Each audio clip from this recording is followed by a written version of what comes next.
Hello viewers, এটি একটি TV বক্সের চার্জার, মানে পাওয়ার অ্যাডাপ্টার, যেটি দিয়ে টিভি বক্সটি চলে। তো এটি নষ্ট হয়েছে, তাই আমি এটি খুলে দেখবো যে এটি কি হয়েছে, কি সমস্যার কারণে এটি চলছে না। তো এটি খুলে দেখা যাক। তো এটিতে কোনো প্রকার স্ক্রু নেই, তাই এটি আমি ধরে টান দেওয়া মাত্রই খুলে এসেছে। এখন এই সার্কিট বোর্ডটা বের করি।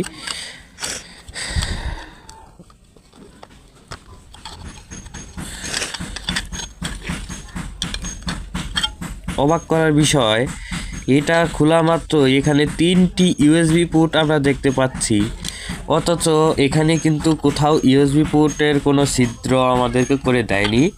এখানে তাও একটা ইউএসবি দেয়নি, 3টা ইউএসবি। এটা আগে জানতাম তাহলে তো এই ইউএসবিটাকে ব্যবহার করতে পারতাম।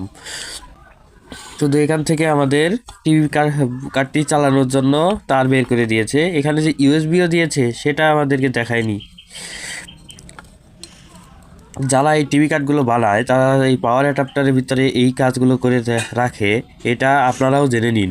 দেখুন কীরকম ইউএসবি দিয়েছে, অথচ দেখায়নি আমাদেরকে। নষ্ট হলো, তখন খুলে দেখি এই অবস্থা।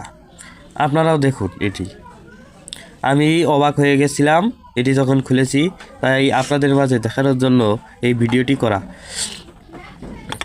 3টা ইউএসবি দিয়েছে, একটি দিয়ে আমি টিভি বক্স চালাতাম, আর এই 3টি থেকে আমি মোবাইল চার্জ করতে পারতাম। একটা ভালো একটি সুবিধা ছিল, 3টা মোবাইলে আমি চার্জ করতে পারতাম। সেখানে কিনা আমাকে এইভাবে ধোকা দিয়েছে এই টিভি বক্সের যারা আদি থেকেই এই কাজটি করেছে। আপনাদের টিভি বক্সেও থাকতে পারে এরকম চার্জারের ভিতরে 3টি ইউএসবি।